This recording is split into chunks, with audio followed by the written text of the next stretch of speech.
Jagdev. So we did Nishima Archana, 1008 name of Nishima. Later on you will receive the rice, and then, like I said earlier, you put one rice inside your mouth and one on your head every day. Okay? So, let's see. What question do you have?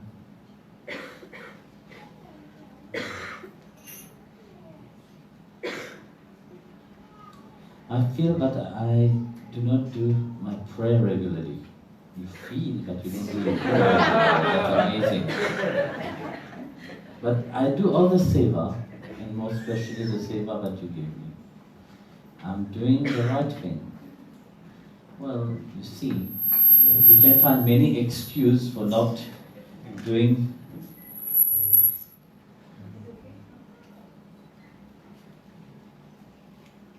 our sadhana, no?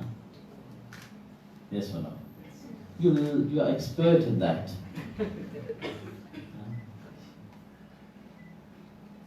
You see, prayer is not only when you are sitting in the temple that you are praying. Prayer is this connection which one have with one beloved Lord.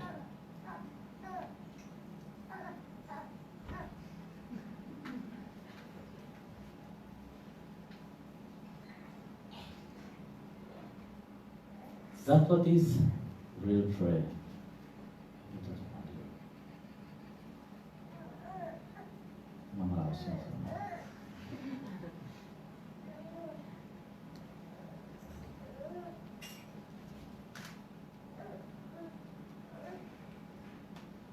So very often we think that prayer is just when we come to the temple and when we are busy doing something. No? Then we say, yes, we are praying.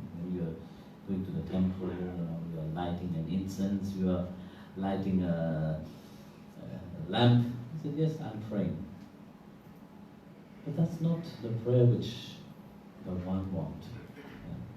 What he wants is that when you light that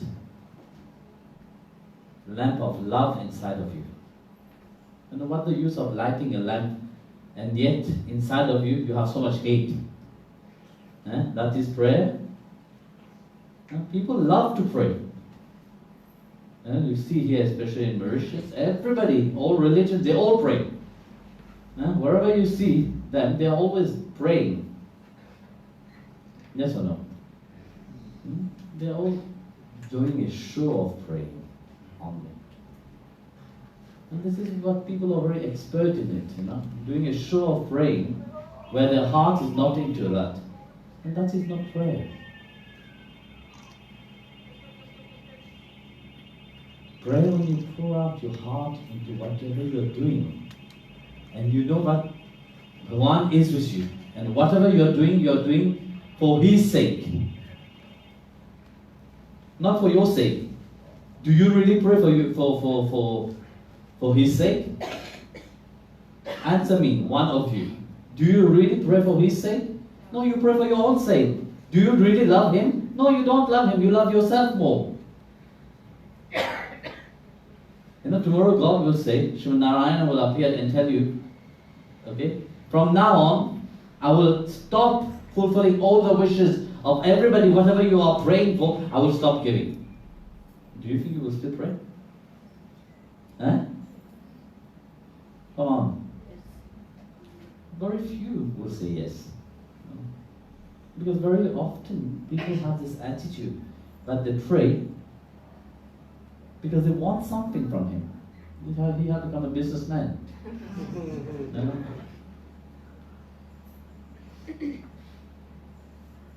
Whatever you have to ask, let me pray for him.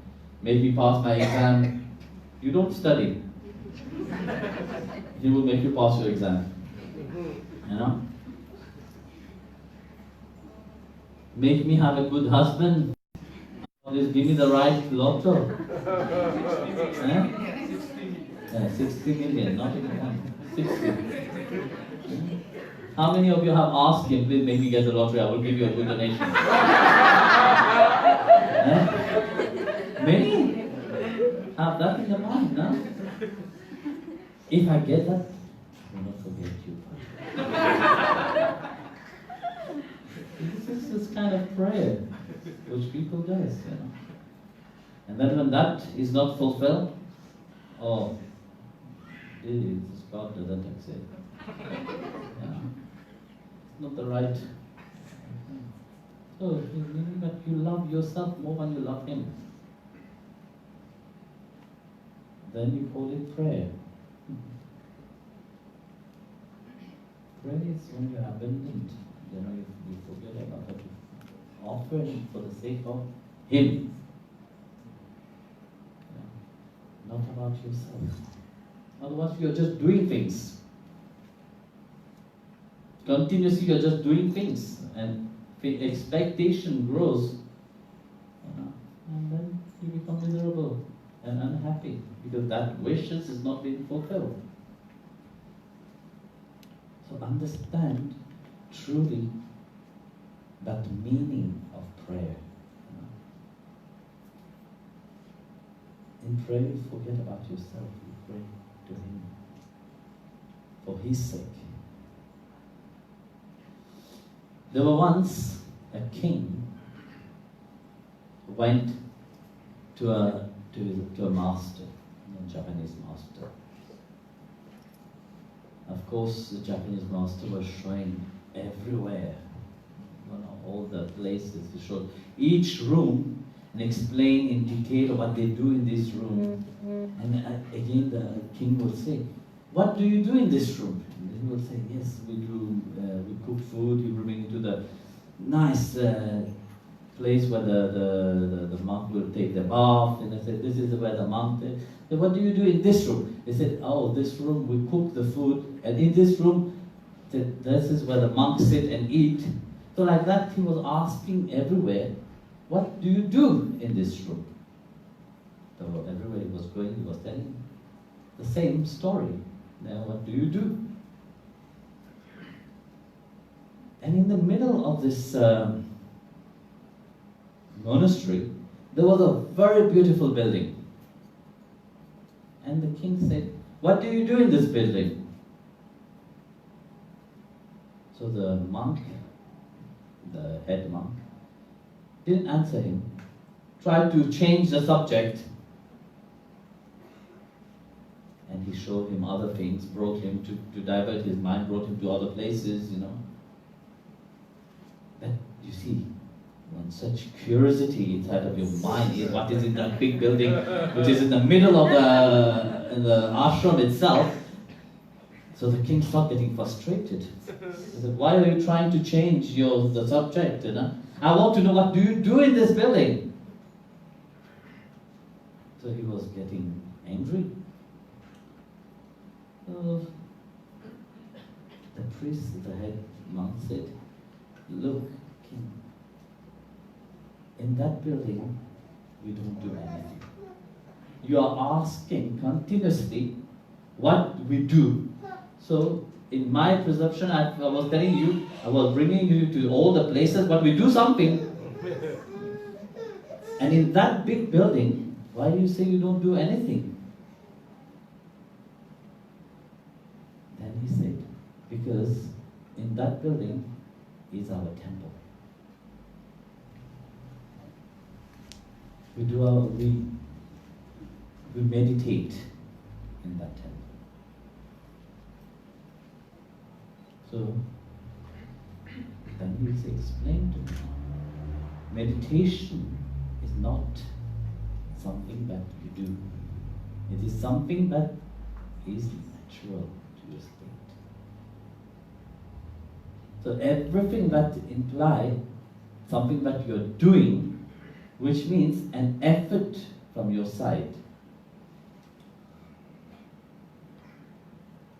that is the mind doing it.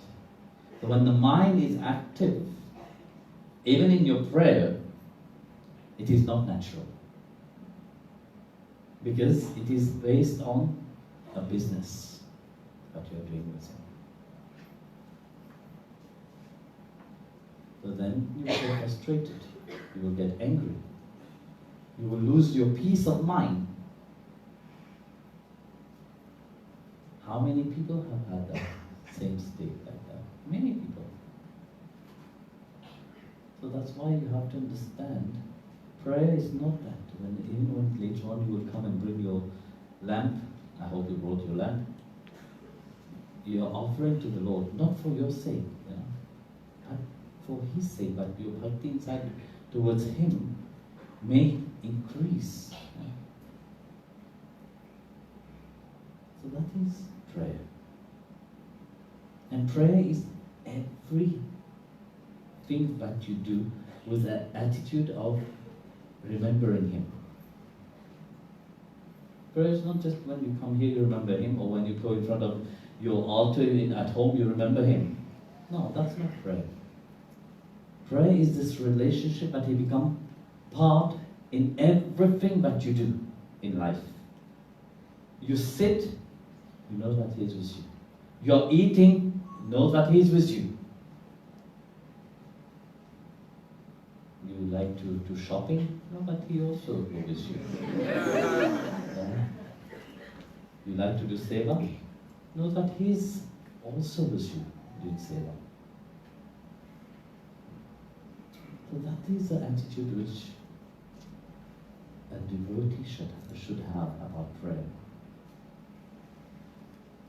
And not only when, somebody today was telling me, oh, that person do 5 times prayer a day. Very good. He come from another religion, so he do his namaz every day, 5 times a day. Very good person. But that doesn't mean anything.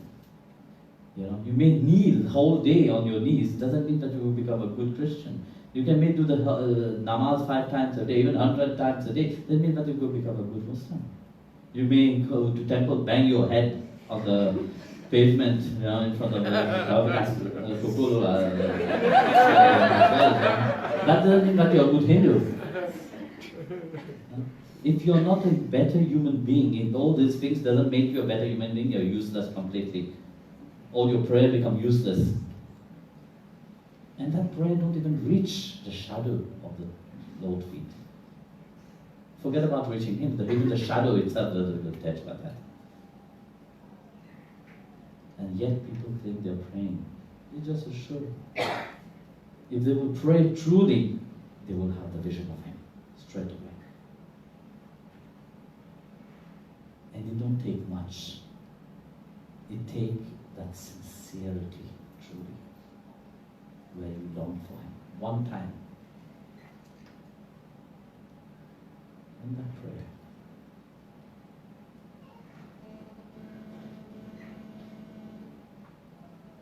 So, whether you're doing the question, Karen, am I doing the right thing? So, whatever you're doing, if you do it, and you have that inner satisfaction inside of you, yes, you're doing it right.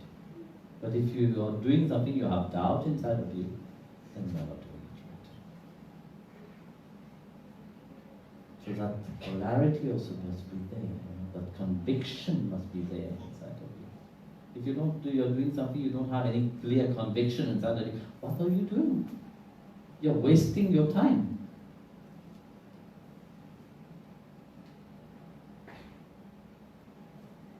So have this clear conviction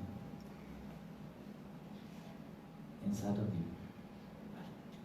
He's not just this, He's at each moment with you. You want to be with you. You want to be reminded of that.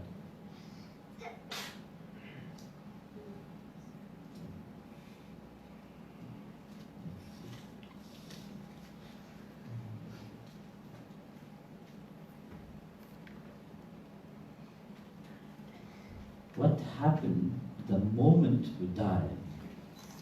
I love that expression. What followed? What is the feeling we get? Who will guide us then? Will us keep our appearance? very deep question, which have 4 questions into it. So, let's go step by step. To the journey of dying. It is beautiful actually. You see, very often people forget about that. Like I've been saying the past 2 days, you think that you will live eternally. No, permanently here. Huh? You're working like a slave. You're worrying like I don't know what. Yeah. You think that you will be here, leisuring around permanently. You think God will put you in a bottle and, as they stuck you on a shelf like pickle? Huh? And then one day He will open it and then, wow!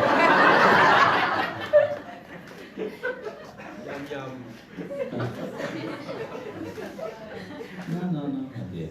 You will die. Soon or later you will die. Yesterday somebody was crying, please save my husband. Make sure my husband... Is there a person here?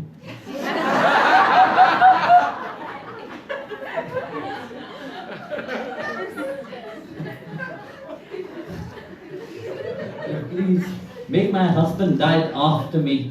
No, make my husband have a long life. My husband have a long life.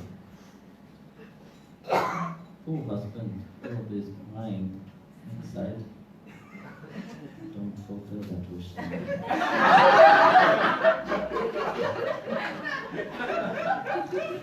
And there's this joke.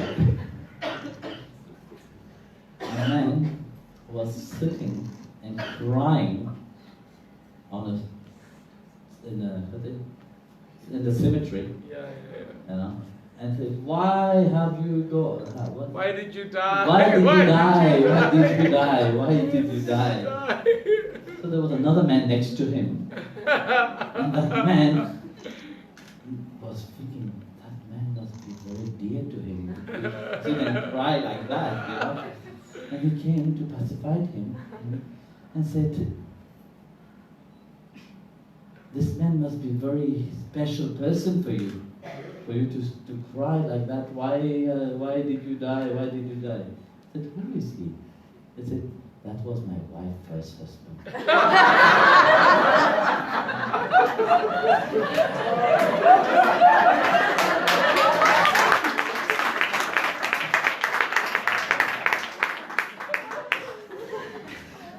So,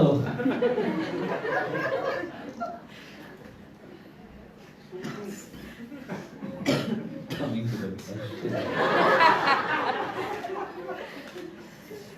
They were asking, please make my husband have a long life. And I said to Mataji, look, everybody is born on the right time, everybody will die when the right time comes.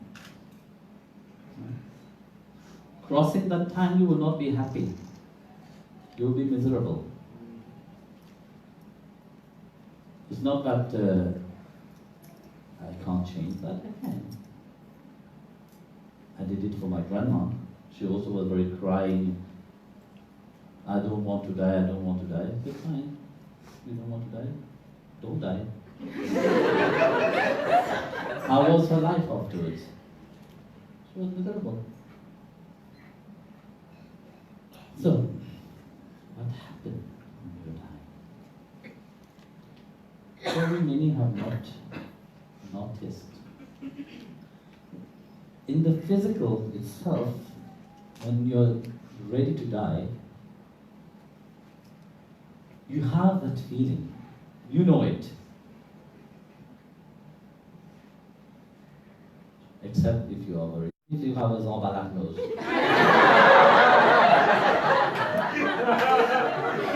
Did you come? Okay.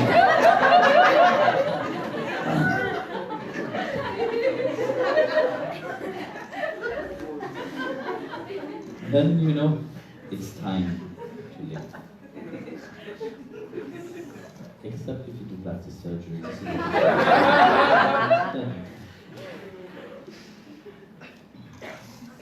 then you will know it that you are going to die.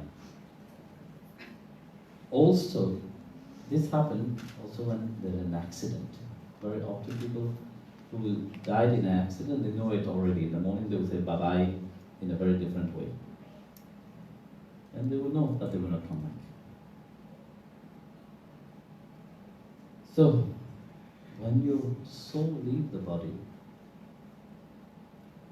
if you die consciously, like it is written in the Bhagavad Gita, Krishna said, if when your soul is leaving, with that awareness, focus the attention upon your third eye, meditate and chant Om, and live consciously like that, you will attain his abode. You will be born in a high level in your next life, as a devotee. But if you die in a miserable way, you don't have any awareness like many people does, at that precise moment, you say, oops, not again. You think that you have come on earth, you are fulfilling every of your dharma, no? But the swadharma itself is different. The dharma of the Atma is completely different from whatever you are doing naturally. That's why the soul got a shock. It's such a shock that they, oops, not again. Why not again? Because you have done it millions of times. Your brain can't process it to remember it.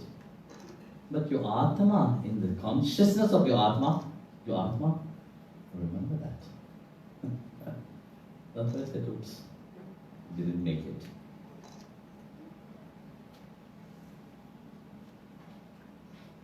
So, what to do?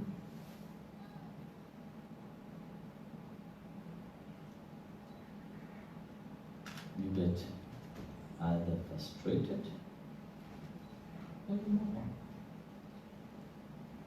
The journey of the Atma is a very interesting journey. If you have ever read the Garuda Puran, have you ever read about the Garuda Puran? No? Yes. No? If you read it, probably you will stop sleeping. It's true. If you read the Garuda Puran, you will not want to die. You will do anything to become immortal. So you want to hear a soft version, or you want to hear a deeper version?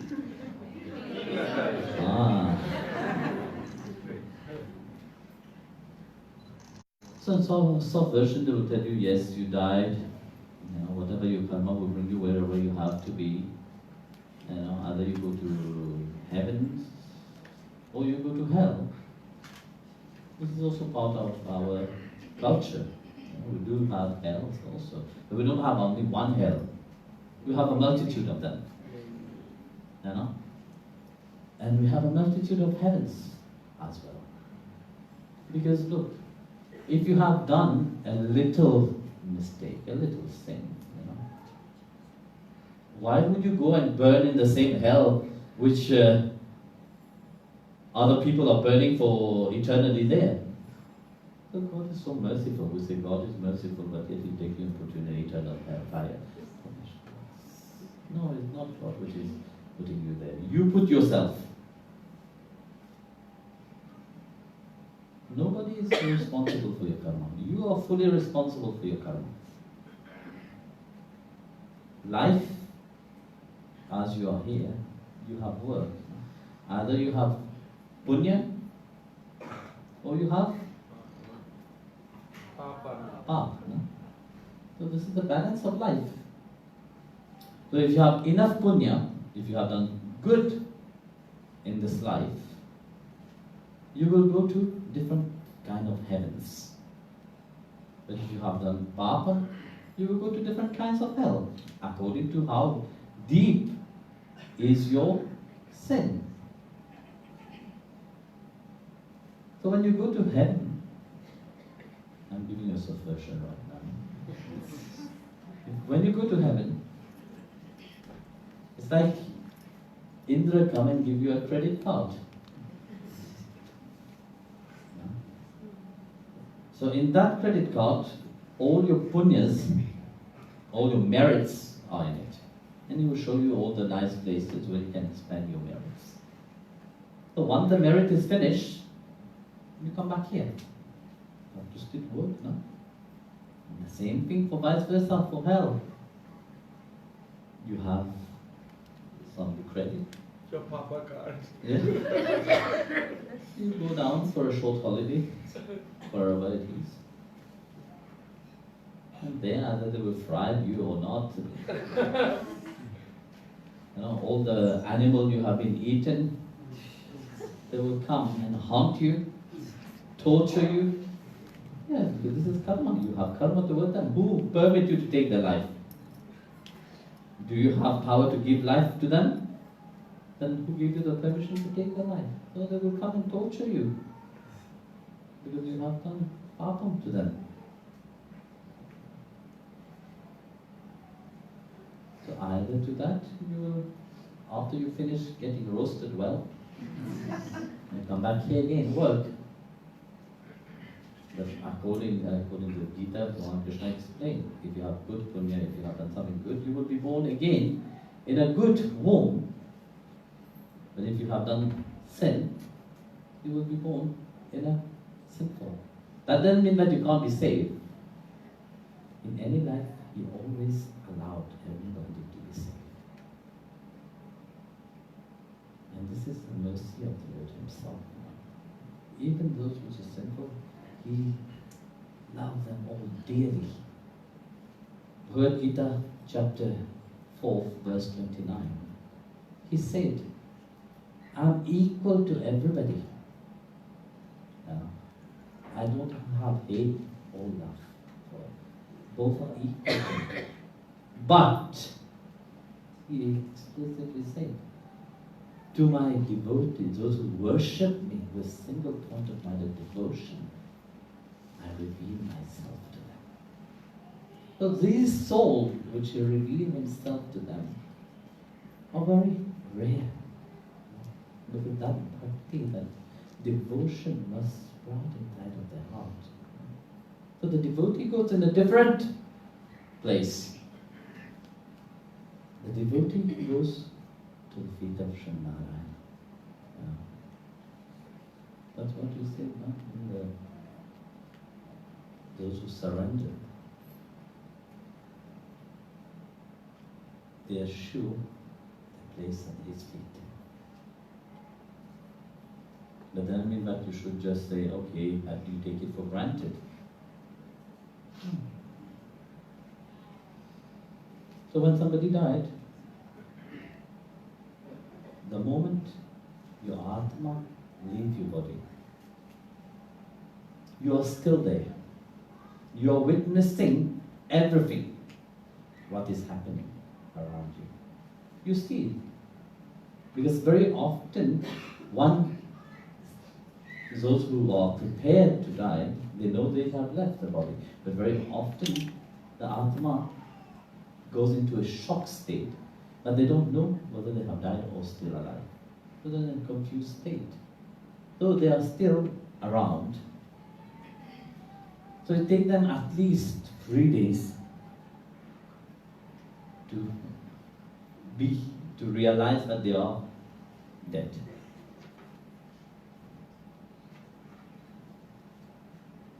So then, often like we do 11 days.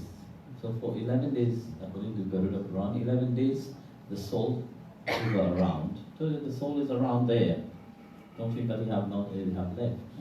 It's still there. So after 11 days, then one is decided whether if they have good punya, they will go to the heavens. And then if they have bad punya, they will be back here. So time limit of how much one stay either or is around, in human years, 100 years. Some special souls may come back very quickly also. That is for normal human being. But for a devotee, which is truly surrendered to the Lord, for them, Yamraj don't send his Yamdut, don't send his servant. Yamraj don't send his servant to them. But for them, Bhagavan sent his servant to get them. In the Bhagavad, there is a beautiful story of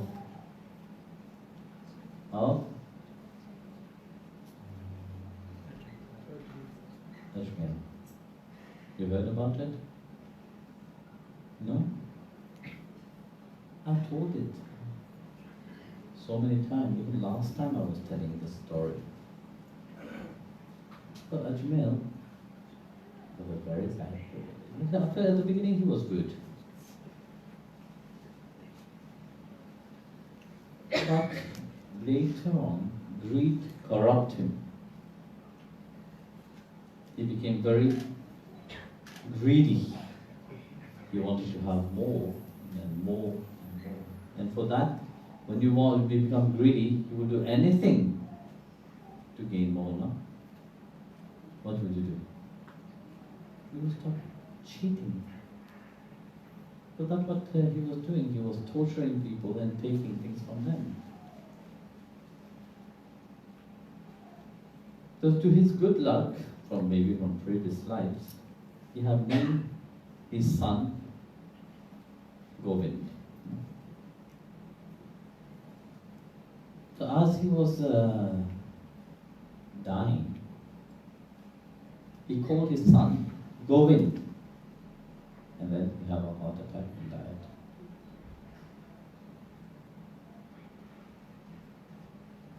So when he died,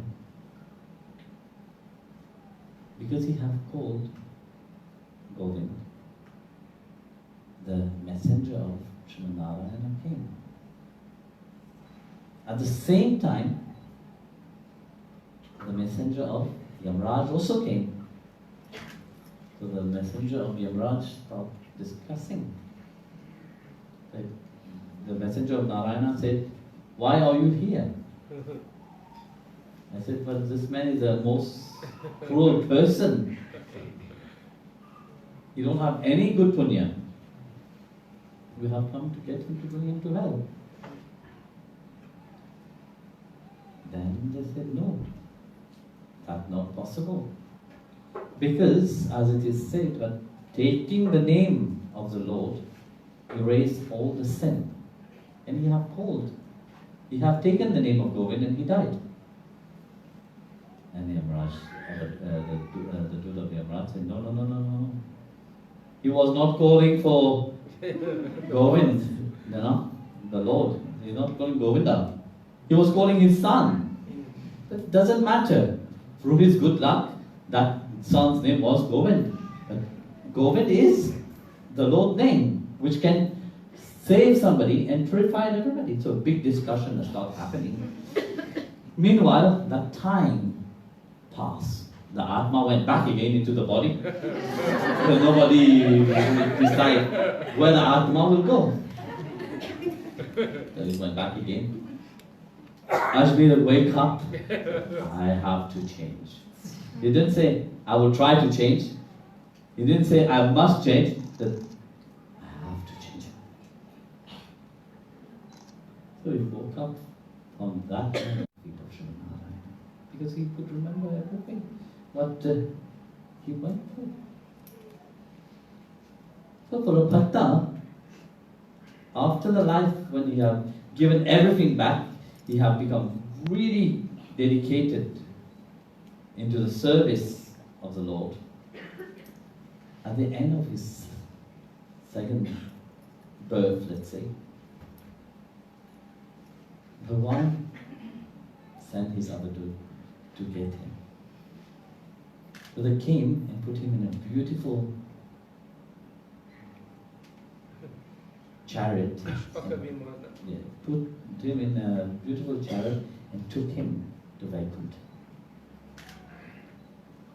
So here again, this is the only place which is eternal. There's no other place. Even heavens are not eternal. Like it is said in the Bhagavad, from Patal to Brahmalok, they are all under Maya. Even Brahmalok. So it is not eternal.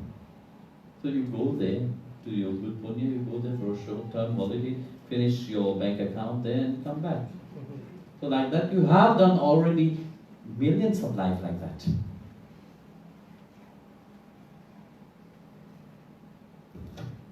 But for your good punya, He have allowed you, by His mercy, to be seated at His feet. It is not given to everybody.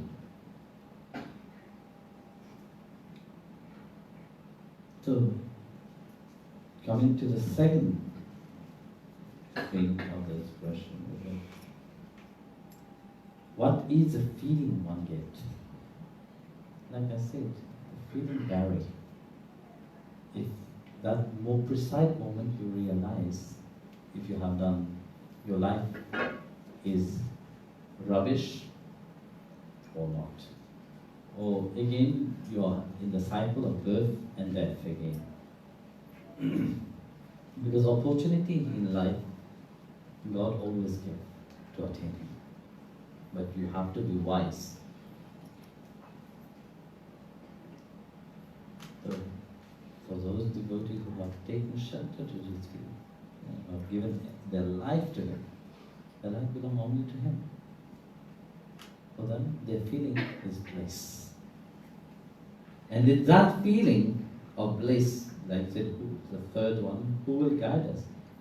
If you have been blessed with Guru Kripa in this life, your Guru Maharaj will always guide you.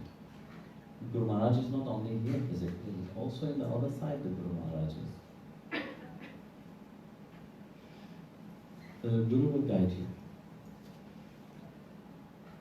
And the fourth question to that, will us keep our appearance? No. You don't have this appearance. This appearance is only for the outside. No. You will have your spiritual body. And your spiritual body doesn't resemble that. Because you have taken so many lives. Which one would you call your appearance? Huh? You have taken so many births. Which one would you call your mother? You have taken so many births. Which one would you call your father? You have so many names. Which one would you call your name? So this is nothing to do with that. Because even your spiritual name, your divine name, your spirit name is a different name.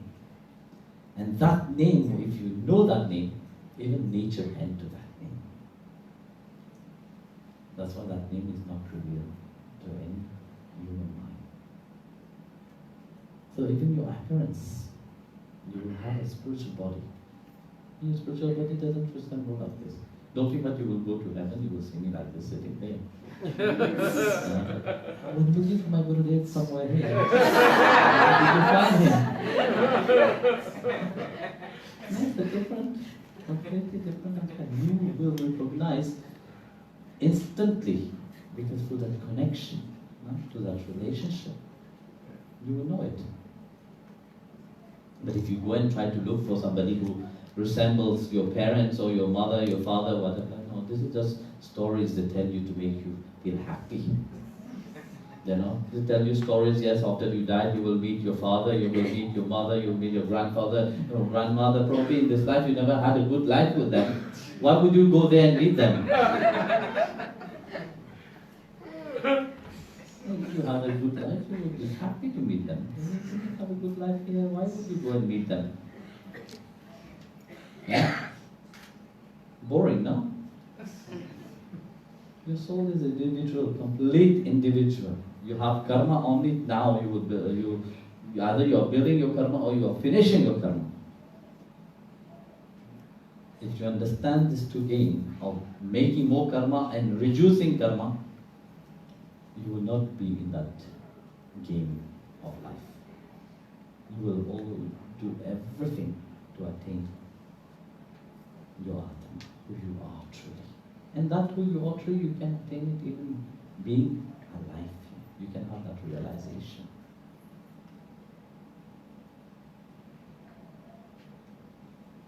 So don't think that the Lord has put his Maya, over everything. And Mahamaya is doing her job. She's entangled some, and those some she don't. Those which is surrendered to the Lord, she don't touch. But you have to understand what is that word surrender. Sharanagati, what it is, Sharanagati is not just a word like that. When Mirabai was saying, Mere to Giridhar Gopal, dusra na koi. Understand that part. It's not just a poem which she wrote, saying, only my Giridhar Gopal, there is not a second one but him. That single point of mind and devotion to Giridhariji, that there is none other than him. That's what is surrender. And those who have that, they will have eternal bliss.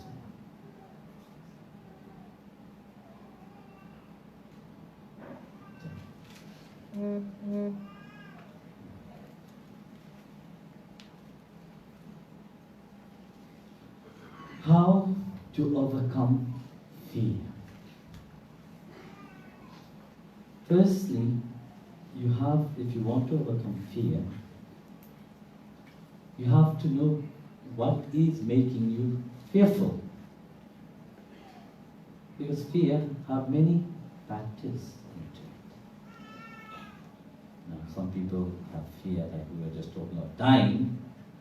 You have fear of dying. Why? Very often you ask people, are you scared of dying? Yes, I'm very scared of dying. But you don't know what is dying. How can you be fearful of it? So what people are scared of or have fear of is that unknown. What will be afterwards? Is that what they're scared of? Where will they go? And that is good. It's not about having fear, but you have to start analyzing that, because life carries on. Even if you think that you will be here eternally, but you will, even when you die, you will still carry on. So fear have many factors. Very often you're scared because of something which you have kept deep inside of you. You have something, you're a human being, you do things. Sometimes known and sometimes unknown. So what happened is your conscience, conscient, reproach you. And of course you try to keep it, but that built up as fear inside. So you have to go to the root of your fear, not go sideways of it, go through it. Look at it. Get to know it. You will see, but that fear can be also a good friend of yours. So then only you can change. Otherwise, it's very difficult to change fear. If you sit there and say, I'm scared of this, I'm scared of that, you're making your reality. You're making that fear become real. When you have to transcend it and go beyond it. So stop hanging upon whatever is fear you have. Learn to trust. When you trust, You understand that good and bad you are doing, and you can transform that. There were once a sadhu. The Sadhu Maharaj, wherever he will go, he will take he will carry with him a beautiful mirror, very well polished and very nicely. So one day, he arrived in this beautiful temple, and he slept, and he put his mirror next to him.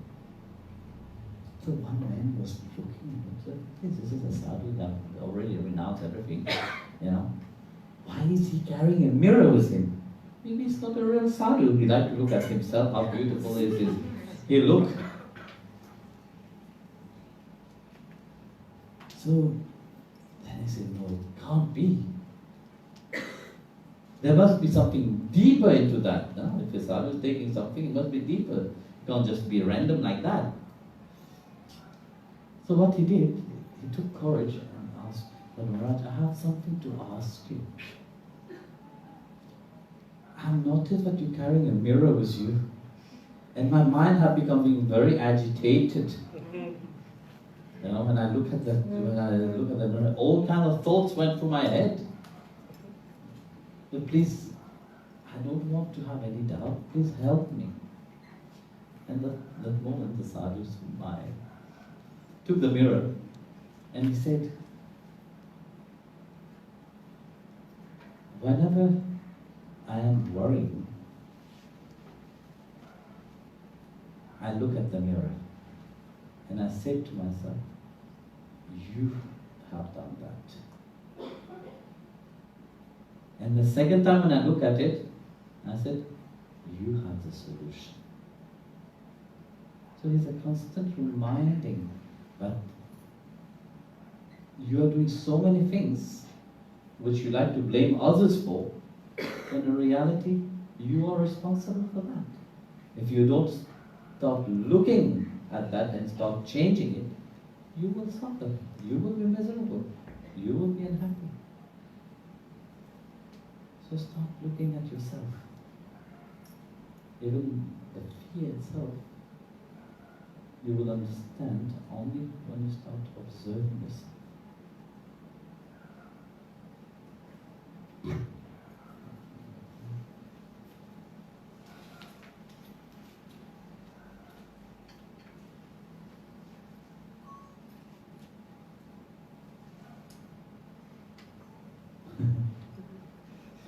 How to know if we are on the last cycle of birth and death, and we will go to the feet of God. It's very quiet. Like I said, He gave opportunity, and as I said earlier, for a devotee who have taken shelter of the Lord's feet and really their mind is fully absorbed in His remembrance, meditating upon His Lila, He have given His guarantee. But those who is surrendered to me, that's what He said, chapter 18, verse 66, no? What He said? But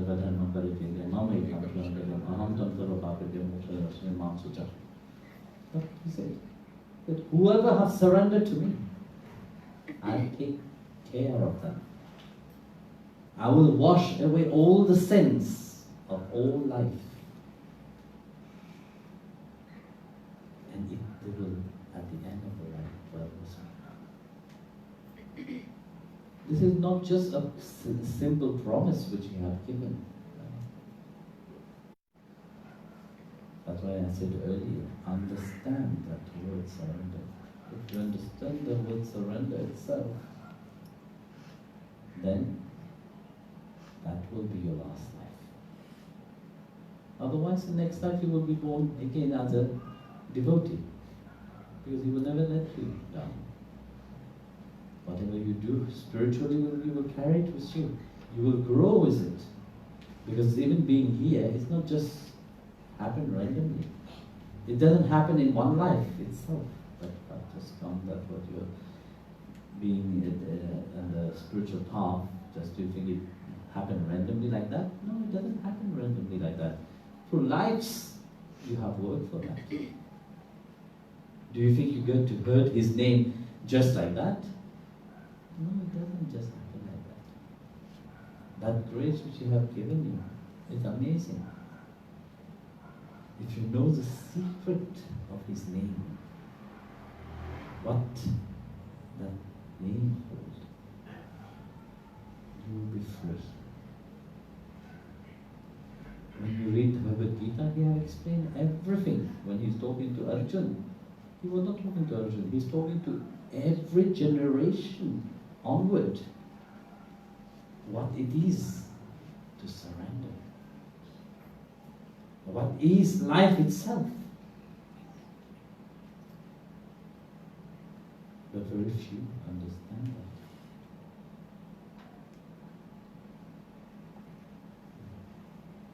So, if you understand what is life, the secret of life is service to Him. You are born to serve Him, nothing else.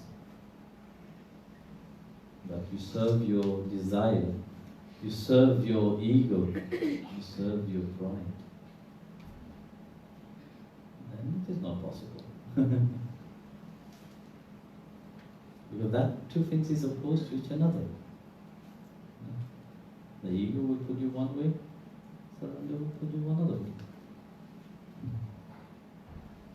That's why I said the mind is in constant movement, from left to right, right to left. You don't get calm. No? The mind is always moving. But through your sadhana, through your meditation, through your japa, the mind comes to a steady point. But even being at that point, the mind is still restless.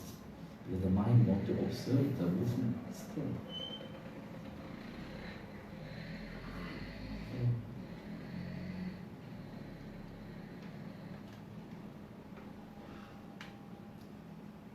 Now to surrender. Just trust.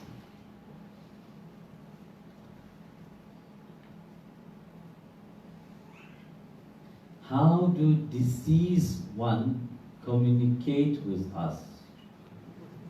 They can become a ghost.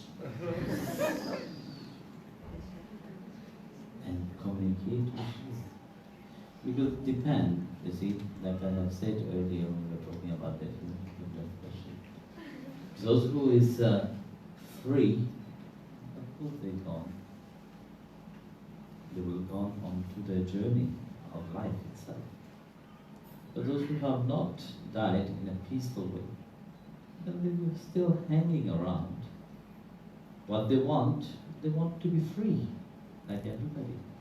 They realize that yet what I haven't done is a mistake, but I want to be free.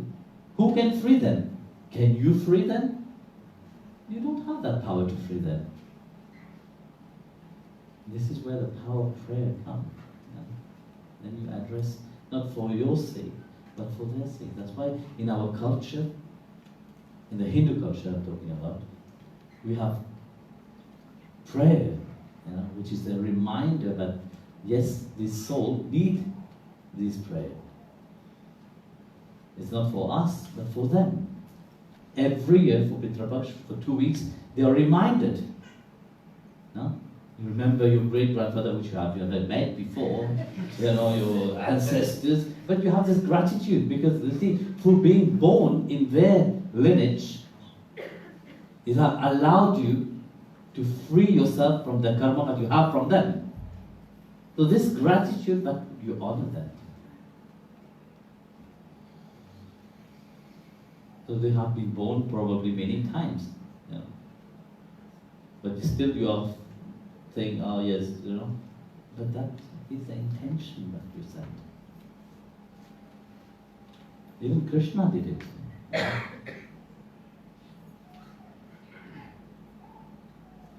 So there's a question from now.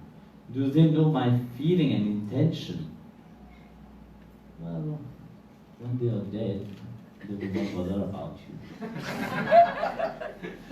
They are dead. When they were alive, they didn't bother about you, and are dead, you will bother about you. Có dấu đường làm gì ra làm?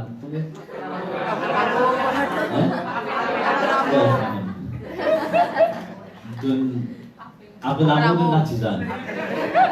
Saja song the orang bela. It's a English, it's a Creole joke. There's no translation. No, I think in Europe you have the medicine come after you die. No? Something like that.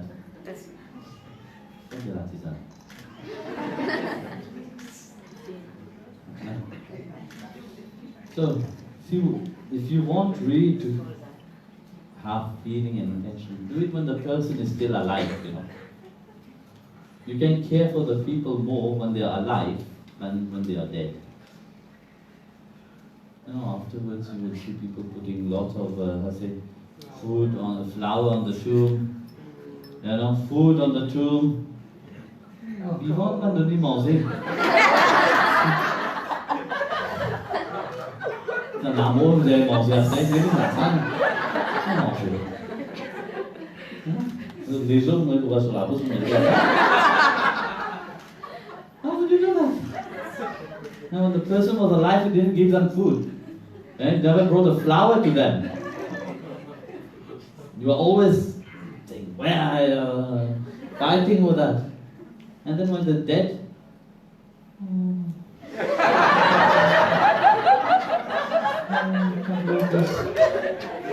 what did you do? They said, huh?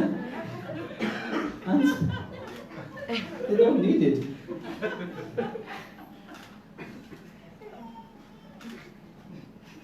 When they were alive, you never went to see them.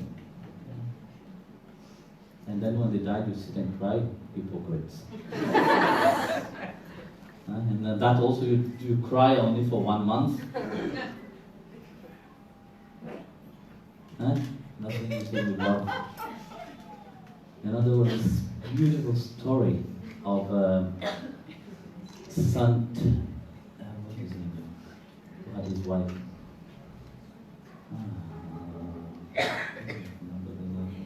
Well, so there was a saint and his wife were very dear to each another. They loved dearly each another. So one day they visited the king, and of course, you know, as Shastra said, if you heard that your husband died, you should die also at the same time.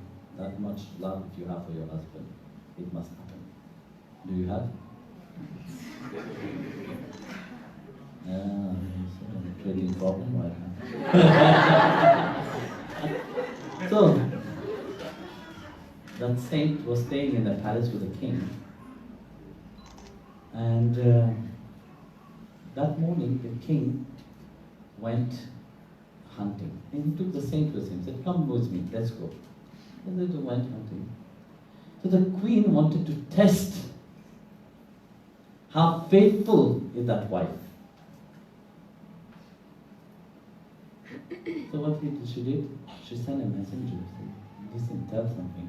That the king went hunting and they got attacked by some tribes and the saint got killed. So you do that when I'm sitting and talking with the wife. So the queen took the wife and they were sitting and talking. And the messenger come running quickly and said, you know the same scenario, what they said. The saint died the moment his wife heard that her husband had died. She just closed her eyes and she died. On the spot. Oops. So what will happen? The queen got in panic. I was joking, I was trying to see her faith in her husband. And here she died. For real. What will I do? So after some time, she was in panic and stress, everything. After some time, the king came with the saint, and of course the queen was trying to hide it. And of course, when you are in such a state, you can't really hide. The face expression, everything, explain everything. So what he did, she called her husband and said everything what happened to the king. And the king at that moment became very angry. He said, we have to tell the saint. He said, how would I tell the saint about that? He's our guest, he came to our place, and then you killed his wife? Titi Devo Bhava. Guess is God. So, then the king took courage and told the saint. And the saint said, bring me to where the body of my wife is. He brought him there. He took some water, chanted the mantra and threw it on the body. And she came back again. So that how much devoted she was to her husband. So even death doesn't have, when one has such faith, even death doesn't come like that. You know the story of Mata Anasuya, no?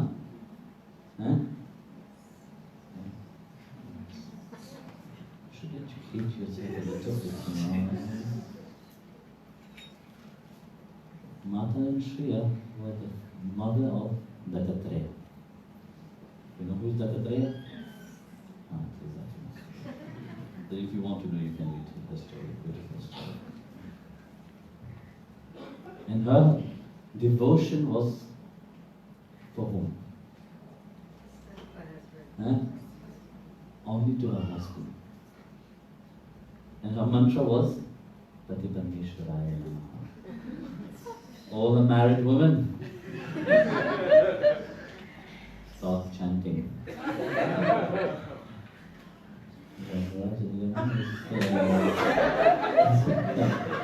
Laughing behind his mustache. That finally somebody have understood.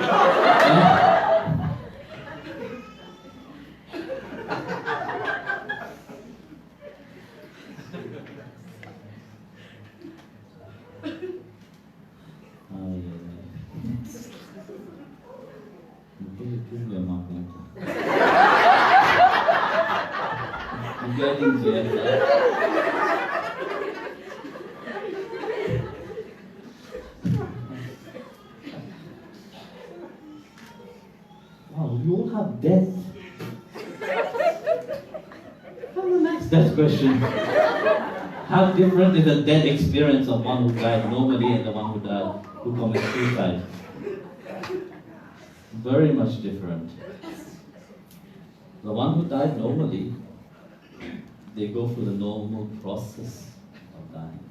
Life will carry them, like I just said earlier. But the one who commits suicide, they have great regret. And then they stuck very often into the astral plane, which they suffer a lot until time to come back here. Do you think by taking the life you can escape what life have given you? Many people think that yes, I'll take my life, my problem is finished. No, it doesn't. It gets worse. It multiplied by 100 times. So you don't remember it all. Attain the feet of the Lord. Let your mind be focused always on His feet. You will attain Him. So simple like that. Then you get the grace of not reincarnating again here, or if you are reincarnating again, you will be born in a very high family. But to remember your past life, pray to God that you don't. Because very often when people ask about their past life, they want always to be Mary Magdalena, Mirabai, and so on. Forget about this. You are not. And it's better not to remember your past life. Why? Imagine your dear one, imagine your child was your murderer in one of your life. Do you think you will be able to love that child the same way? Never. That's why God has made you forget about your past life. Only when you can handle this life, then He may give you glimpses of past life. But very often people force and want to understand, about my past life. And then they create a story in their head because everybody wants to be special. Cleopatra and what else? Mary Magdalena and all. None of them. Everybody is very famous people. You will hear this. Wherever people incarnation, when you go to people who tell you nice story of your incarnation, they will always tell you stories of very famous people. And of course, you are very happy to hear that you are a famous person. Huh? Then you start walking like Cleopatra. Huh? Because you think that you have been Cleopatra.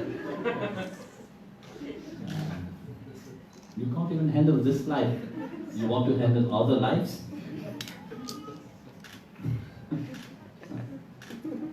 Do you know who you are in this life, firstly? Huh?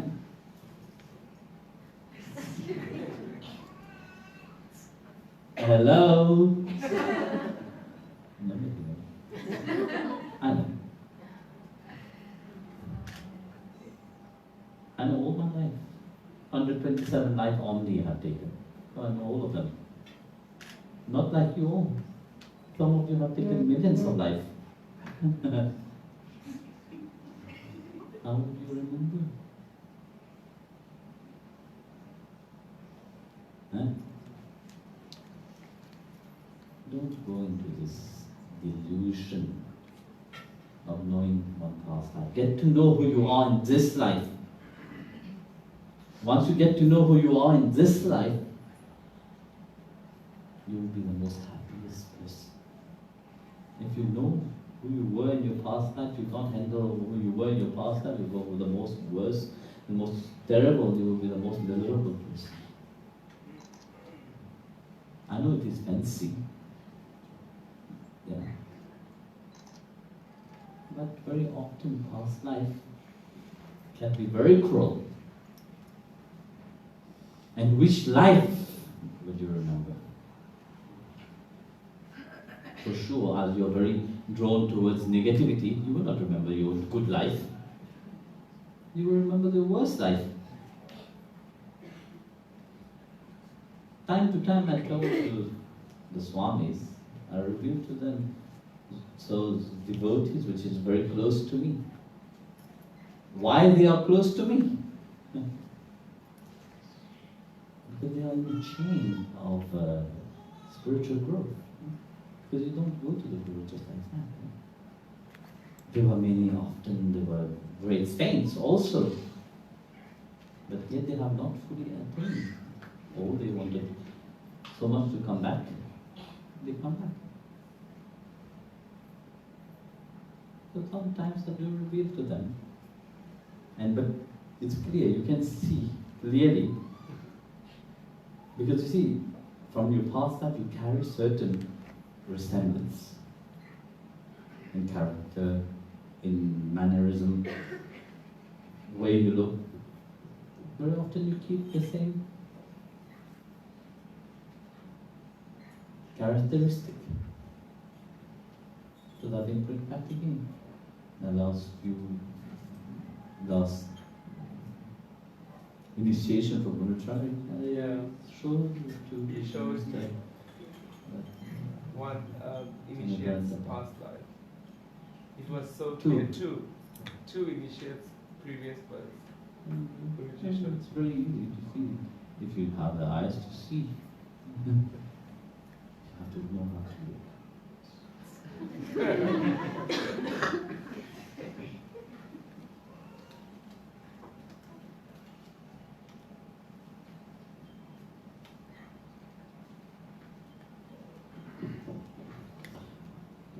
will two lovers' soul meet when they both die?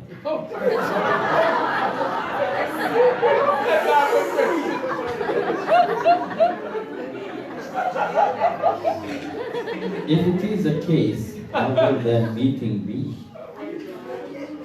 Will it be long forever?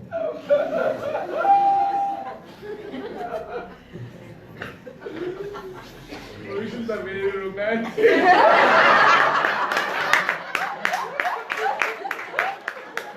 Sincerely, you see, the lover game is also short science.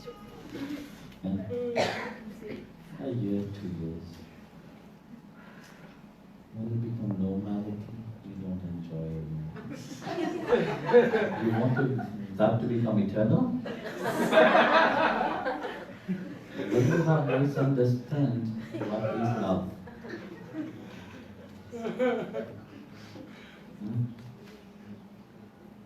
No, the game of love is funny. There have to be promises at the beginning. Beginning.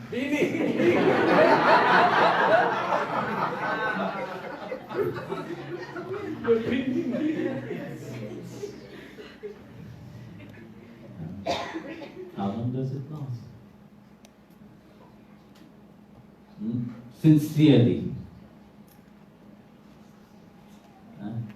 Do you really love your wife the same way you loved when you met?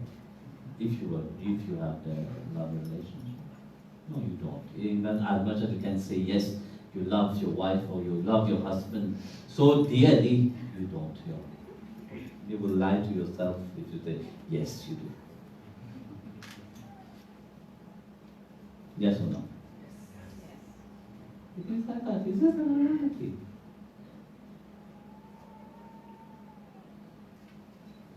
So, lovers, don't go in that dream. It's not a good dream. There's only one true lover, and he's there. You play the game of loving when you don't even know what is love. You adventure into this world to attain love. It's true. All this game is a reminder of love. That you have a short term and you have a long term. In your question, you ask both of them. Two lovers, you and him. This is the only two lovers that exist. All of them are just fake. There's only you and him. That's the true lover. And he's eternal. And he will, probably I'm not saying he will not betray you. He'll do whatever it takes. Properly before I say something. Okay, then I follow Krishna. That's it. But he's a true lover. All the soul long only to be with him.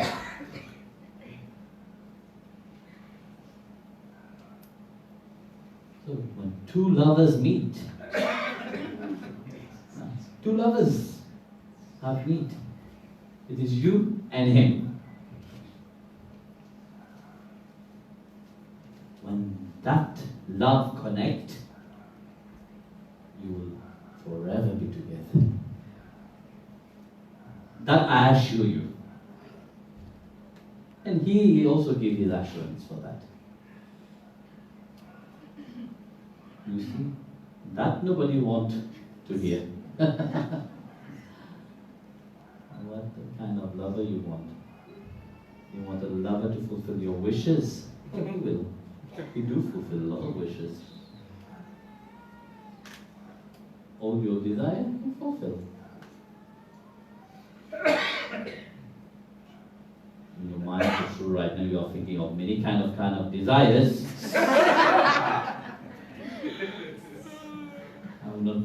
detail about that. But he has the capacity to fulfill that also. Atma.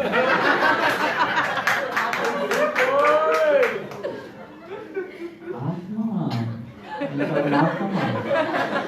What are you talking?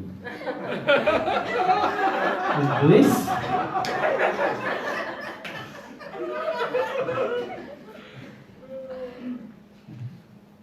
Atma means Paramatma.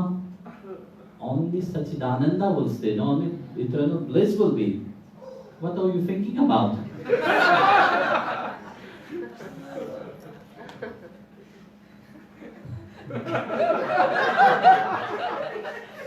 His mind is dirty.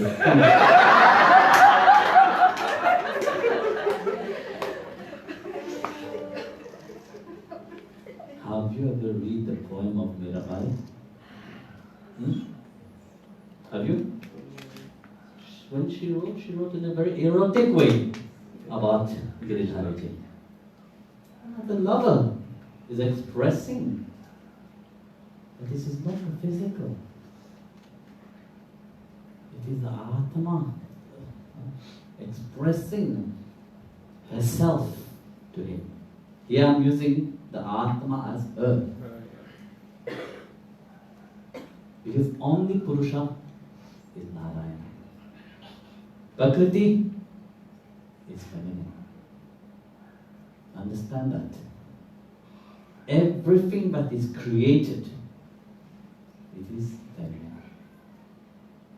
There's only one Purusha. It is him. That's why our natural tendency of when we come to the point of realizing is to be drawn towards him.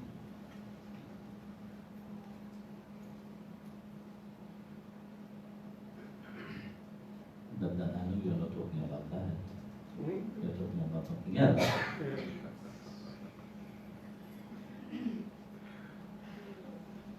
There's nothing to that delusion that you will ever be happy. Love is only towards him. Become his lover. Lovers. You will eternally be happy. This is when you really become his lover, then you will see how we care for you, how we tease you. All the attention that you are looking for in the external, he will start giving you. You know how he drives them crazy? You know the gopis, how they were going crazy? Huh? You heard, no? How they were mad? They were intoxicated. They were, when Uddhava was sent, Uddhava, the friend of Krishna, who was always sitting at the feet of Krishna, observing Krishna. He was a great Pandit. He knows all the verses, all the scriptures. But when he was sent to Vrindavan, looking at the gopi first, he was shocked. He said, these people are mad. They are running aimlessly. But when in contact with them, you realize at that moment what is up.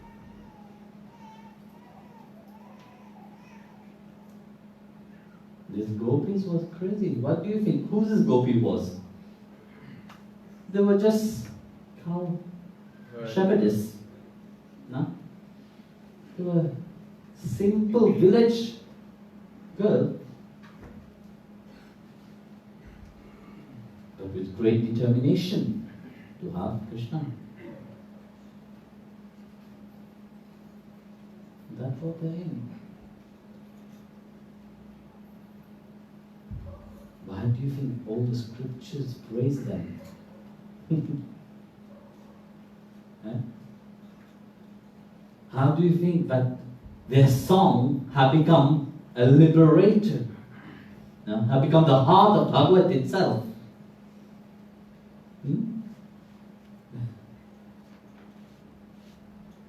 How? Don't try to find that what you're looking for in people. They are the same as you. They can't give you something which is eternal. Your Atma is eternal. It's long for something eternal. Your Atma not long for something which is perishable. People will tell you many stories. Yes, heaven, marriage is made in heaven. And where is divorce made then? In hell?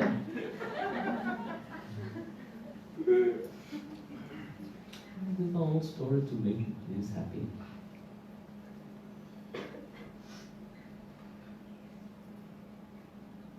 So, quicker you realize that, quicker you will have Him as eternal partner.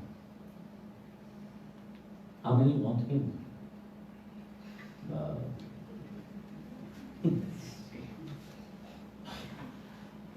But yet you still look in the outside for it.